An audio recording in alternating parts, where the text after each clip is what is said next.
Looking out to sea, where 1,000 souls have prayed, and 1,000 lives were laid on the sand, were laid on the sand. Years have passed since they have died, and the word shall last, and the wild goose shall fly,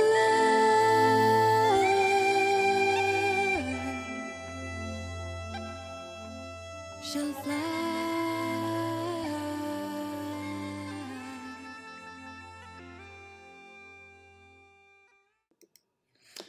In 1983, I returned home, my life in ruins.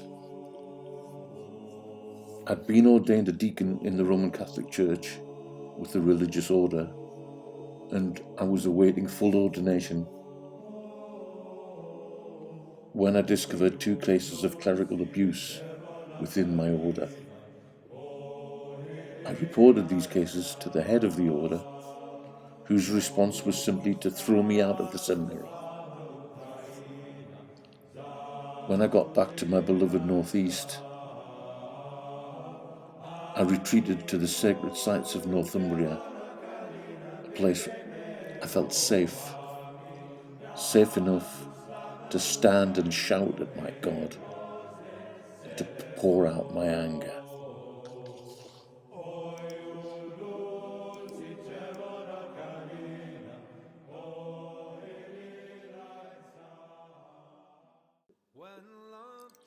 "40 years on, and again I find myself returning back to Bamborough, standing on the shoreline, ankle deep, boots lapped by the surf of the icy North Sea, buffeted by the wind, listening to the cry of the curlew.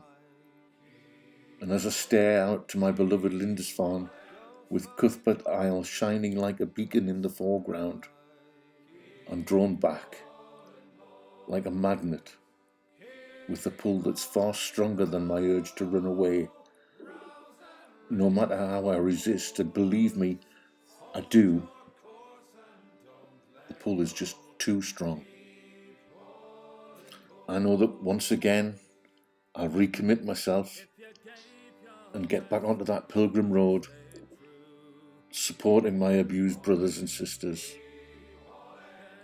I know only too well the journey will be hard.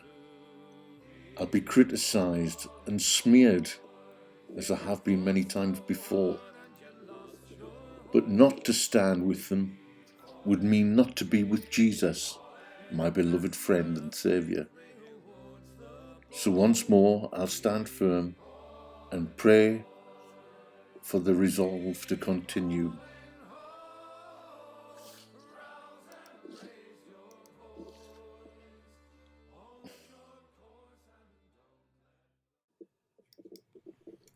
Legend has it that Cuthbert would stand here in the sea by his little island, chest deep amongst the waves, surrounded by seals, and he'd shout his prayers over the roar of the wind and the waves and the gulls. He'd hurl his demands at his God. I know that feeling. And here, on this shore, I've done my share of screaming at my God, demanding to know just what it is he wants of me. 40 years ago, I stood here in tears, sobbing after leaving the seminary, broken, battered, and demoralized, and screamed that most basic of prayers, unashamedly, shouting at my God, "What the fuck do you want from me?"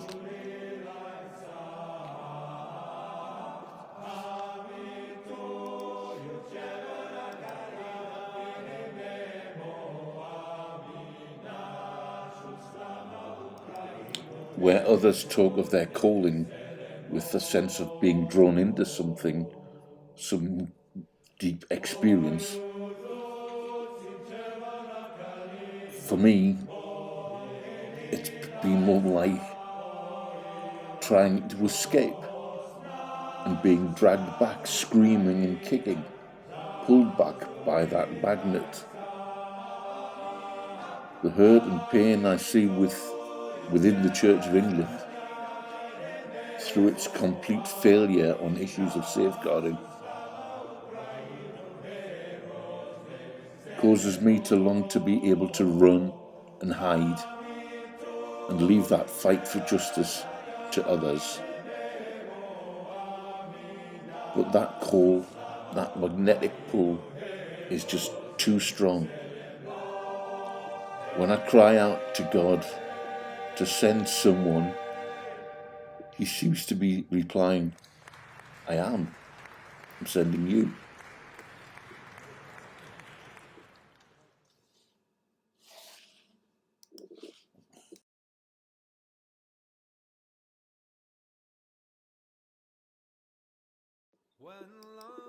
Here in these northern lands, amongst the ruins of what was this nation's cradle of Christendom,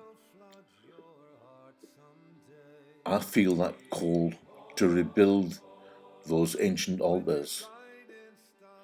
The victims of abuse within the church, for me, are those broken altars that Elijah was called to rebuild. I hear the cry of Isaiah saying, "What mean these stones?" But here, in my beloved Northumberland, today, on this shore, all my life's experience is telling me that to follow that call will just mean a shitload of trouble for me and my family and my loved ones. And my cry to God is, please don't ask me again. Yet somewhere deep in my being, I know that I will follow. Somewhere deep in my being, I hear Him say, if not you, who? Who shall I send? And I have to say, send me, Lord, send me.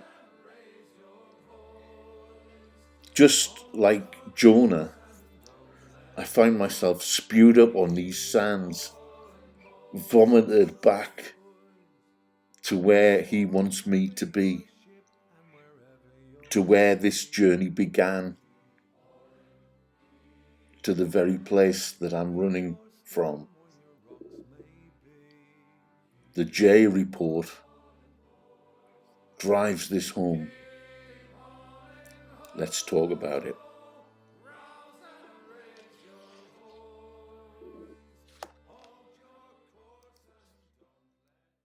Here I stand,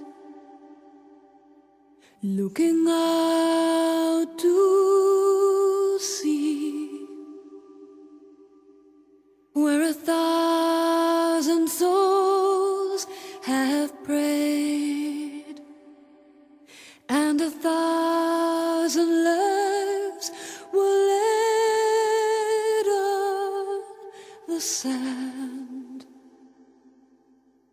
were laid on the sand. Years have passed since they have died, and the word shall last and the wild